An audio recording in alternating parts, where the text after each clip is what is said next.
Bonjour ou bonsoir, bienvenue sur Trésor IT avec Evenji. Aujourd'hui, nous allons entamer notre deuxième tuto consacré à l'initiation Evenji. Nous allons procéder à l'installation d'Evenji, mais avant tout, notre objectif c'est d'identifier les prérequis matériels et logiciels nécessaires, choisir un hyperviseur adapté, installer Evenji dans une machine virtuelle, configurer le réseau de la machine virtuelle, accéder à l'interface web d'Evenji, vérifier que l'installation fonctionne correctement. Mais avant de créer un laboratoire réseau, il est indispensable de préparer correctement l'environnement de travail. Contrairement à un logiciel classique, Evenji fonctionne comme un serveur Linux installé dans une machine virtuelle.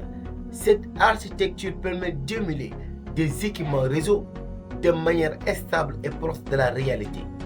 Une installation correcte est essentielle pour garantir de bonnes performances et éviter les problèmes lors des futurs laboratoires. Les prérequis matériels.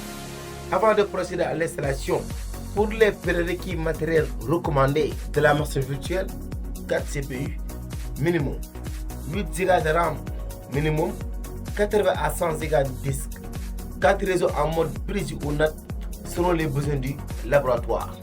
Mais aussi, il y a les prérequis logiciels. Pour installer Evenji, plusieurs logiciels sont nécessaires. Un hyperviseur, l'image de la machine virtuelle Evenji, un navigateur web moderne, un logiciel de décompression si nécessaire. Les hyperviseurs compatibles. Un hyperviseur est un logiciel qui permet d'exécuter des machines virtuelles. Les plus utilisés sont VMware Workstation, VMware Ski, VirtualBox Proxmox V. Mais aujourd'hui, nous allons utiliser VMware Workstation, recommandé pour sa stabilité et ses performances. Et pour les éditions d'Evenji, il existe deux éditions principales.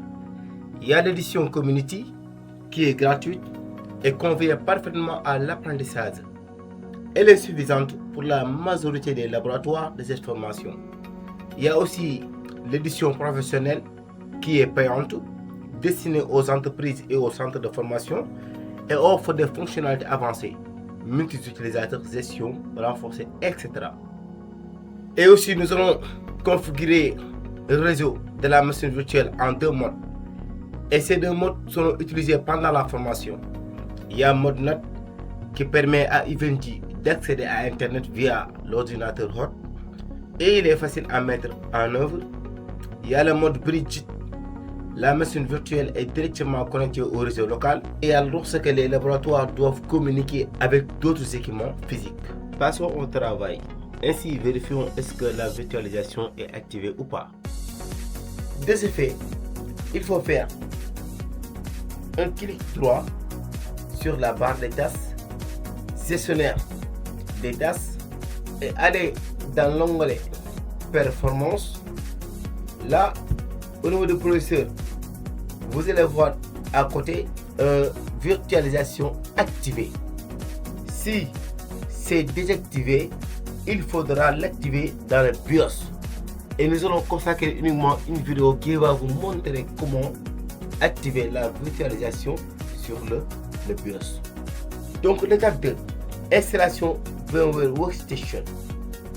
Là, il faut aller sur la barre de la navigation et vous tapez VMware Workstation gratuite. Voilà, cliquez sur Entrée. Et là, sur ce lien-là, vous pouvez cliquer là-dessus et là, télécharger pour Windows. N'est-ce pas? Le téléchargement va bientôt terminer. Le téléchargement est terminé. Nous allons procéder à l'installation. Ici, nous allons cliquer sur Next. Accepte les conditions de licence. C'est forcé, on clique sur Next. Le chemin, je laisse par défaut. Je mets Next. Là aussi, je mets Next. On continue toujours, on met Next et passer à l'installation.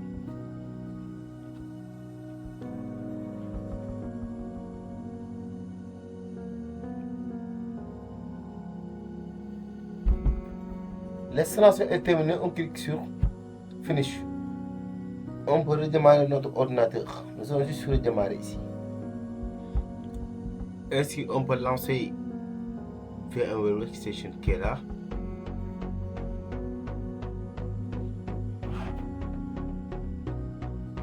L'étape 3, téléchargement et importation de la machine virtuelle Eventy, n'est-ce pas? Donc nous allons télécharger l'image Eventy. Juste au niveau du navigateur, nous allons juste taper ici Eventy Community Edition. Voilà. Et là, on peut choisir celui qui est là. Et au niveau de download, il y a deux éditions qu'il faut savoir. Il y a l'édition Community qui est gratuite, qui convient parfaitement à l'apprentissage, suffisante pour la majorité des laboratoires de cette formation. Il y a aussi l'édition professionnelle qui est payante, destinée aux entreprises et aux centres de formation. Mais nous allons choisir l'édition Community, n'est-ce pas? Free. Et pour la nouvelle version de Community Edition, vous avez ici le format ISO au lieu de format OVA. Donc nous allons juste télécharger le format ISO. Après ce téléchargement, nous allons créer une nouvelle machine virtuelle dans VMware et monter l'image ISO et démarrer l'installation. Nous allons cliquer sur l'image Direct Link sur ce lien là pour éviter le mode paiement au niveau de Mega Miroir. Donc ici, ça peut être lent, mais nous allons juste prendre notre temps. Voilà, le téléchargement est démarré. Ainsi, le téléchargement est terminé. Ainsi, nous allons passer directement à la création d'une nouvelle machine virtuelle. De ce fait, ici, à ce niveau, nous allons laisser ça par défaut. On met directement sur Next. Et là, nous allons monter l'image ISO. De ce fait, de browse, vous allez juste sélectionner l'image Eventy qui est là, n'est-ce pas? Et on met sur Ouvrir et Next. Là, pour le nom de la machine, on met juste Eventy, n'est-ce pas? Et on met sur Next. Là, on laisse ça par défaut. On met sur Next. Et là, à ce niveau, nous allons configurer la machine virtuelle. Ici, la machine virtuelle, minimum, on a besoin de 8 Go de RAM. Minimum, on a besoin de 8 Go de RAM, n'est-ce pas? Et pour le processeur CPU, on a besoin de 4 cœurs. De ce fait, à ce niveau, nous allons juste augmenter en mettant 2. Attention. On met 2. Donc, on a 4 cœurs ici. Et au niveau du network adapteur, nous avons besoin de 2 adaptateurs. La première sera en mode NAT qui va permettre à Eventy d'accéder à Internet via l'ordinateur hot, n'est-ce pas? Donc, nous allons ajouter la deuxième carte qui sera en mode bridge, n'est-ce pas? Donc, à ce niveau, on met sur Add Network Adapter, on met Finish. Et là, en mode bridge pour la machine physique, n'est-ce pas? Pour ce mode là, la machine virtuelle est directement connectée au réseau local, n'est-ce pas? Donc on a besoin d'une communication avec d'autres équipements physiques. Et là, nous allons juste cliquer sur Close. Voilà. Et on met sur Finish pour démarrer l'installation. À ce niveau, on met Power on the Virtual Machine. L'installation est démarrée.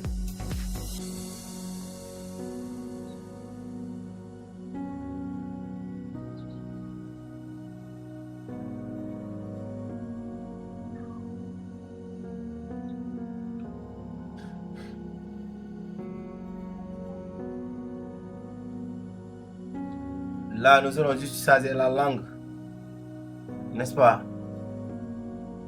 En les mettant sur français si on veut, mais aussi on peut laisser en anglais. on met sur français. Et la langue du clavier, ça dépend de votre disposition, n'est-ce pas? Là, l'installation du système est démarrée.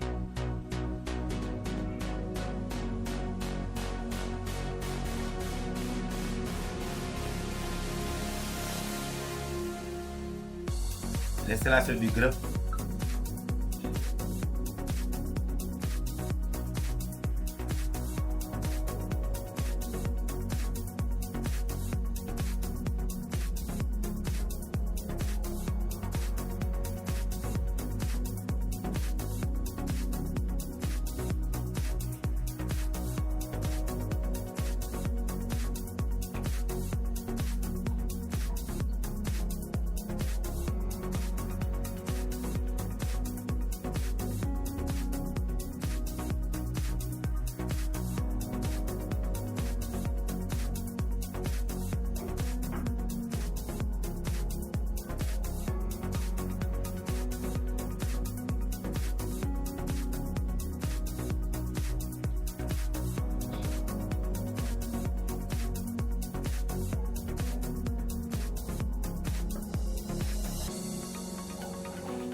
On met route et là password on met Yves tout court et on met sur entrée.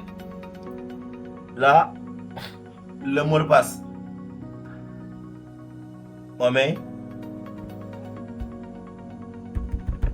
juste Yves, entrée, encore Yves, entrée, et on laisse ça par défaut le nom.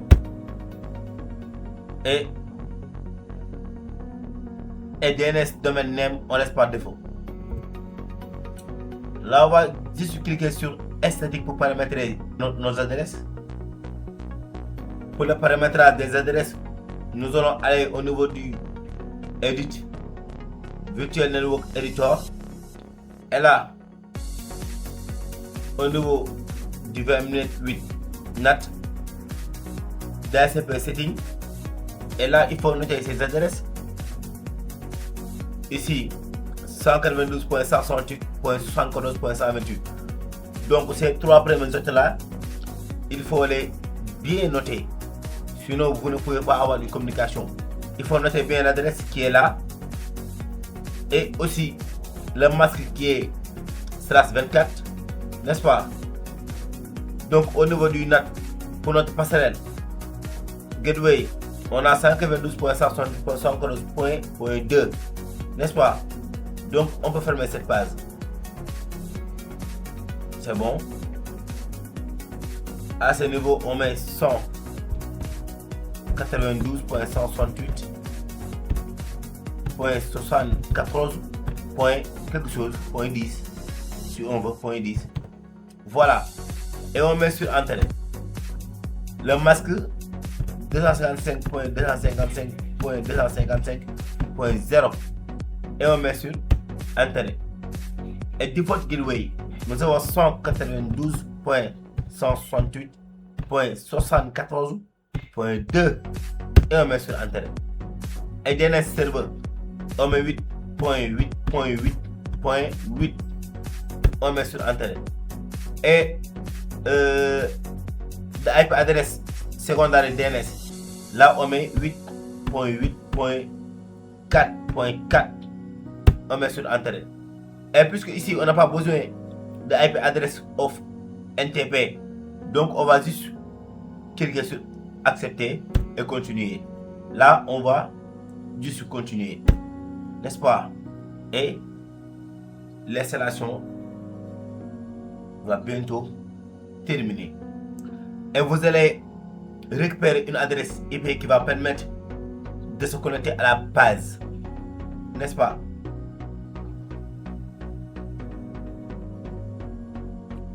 Et là, vous voyez, l'adresse est là, 192.168.114.10. C'est cette adresse qui va nous permettre de communiquer via la page web, n'est-ce pas? Donc ici, on met juste route Entrée et password, on met Yves, tout court. Entrée. C'est bon. Donc on va juste saisir l'adresse qui est là pour nous connecter.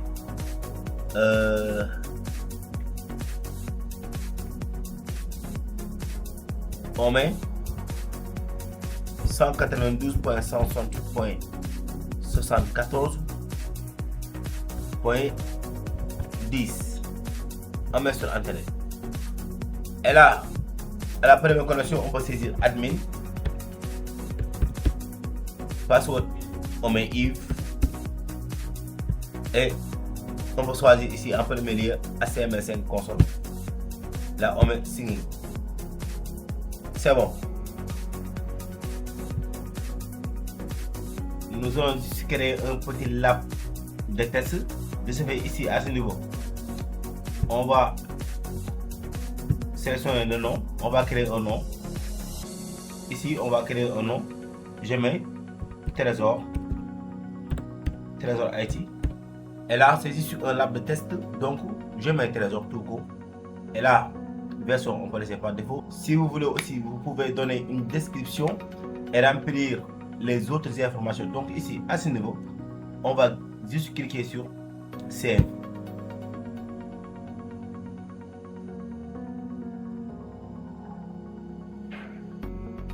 Voilà, c'est bon. Mais on n'a pas encore chargé les images. De ce fait ici, même si vous voulez ajouter un nœud, si les images ne sont pas encore chargées, donc on peut écrire ici VPC pour voir le PC par défaut qui est là. C'est bon. On va juste cliquer sur Save. Et là, vous voyez, n'est-ce pas? Voilà notre deuxième tuto portant sur l'initiation et installation d'Eventy. Et je vous donne rendez-vous pour la découverte de l'interface Eventy sur Trésor IT. Merci beaucoup.